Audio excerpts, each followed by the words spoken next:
So medyo nahihilo tayo ng kunti.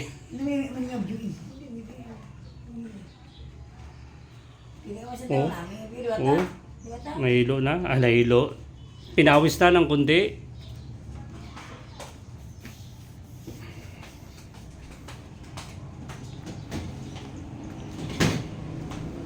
Sa actual na paglalakad, nung ako'y nag-try dito sa Municipal Plaza namin, dalawang ikot ko is about mga 2,300 steps.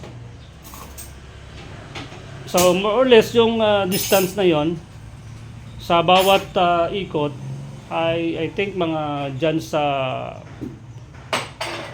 higit kumulang mga 1 kilometer.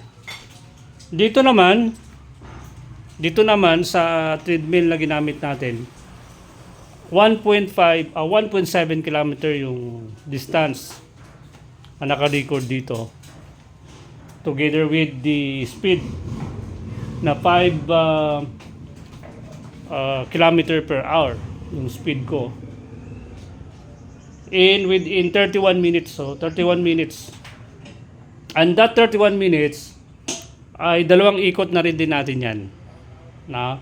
So kung ang actual na record ngayon sa device, kung saan ginamit ko sa paglalakad is 1.7.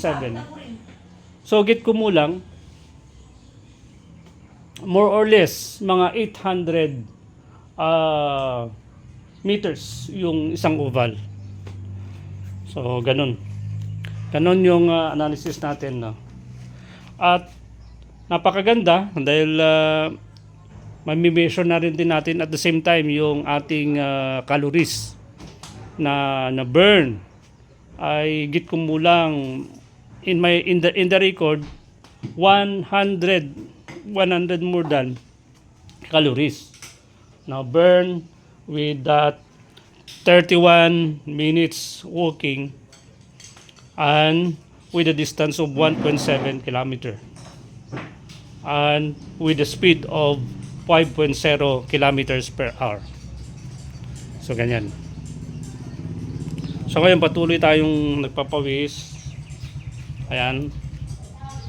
Mukhang ginaganahan pa. Pero dahil first time natin, minto tayo ng 31 minutes kasi baka mamaya maramdaman natin yung fatigue, So ayun, yung mga bagay minsan hindi maiwasan yan kapag sumubok ka ng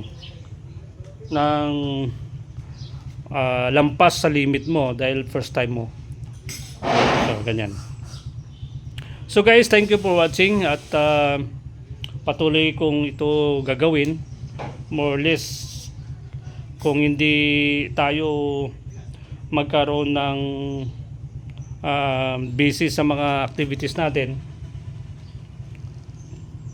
Kung maaari every day, every morning. Pero kung hindi man, at least mga twice, or 3 times a week.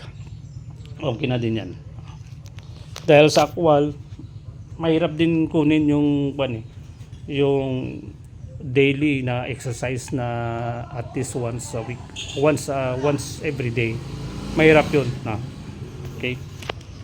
So hanggang dito na lang guys. Thank you for watching. Bye bye.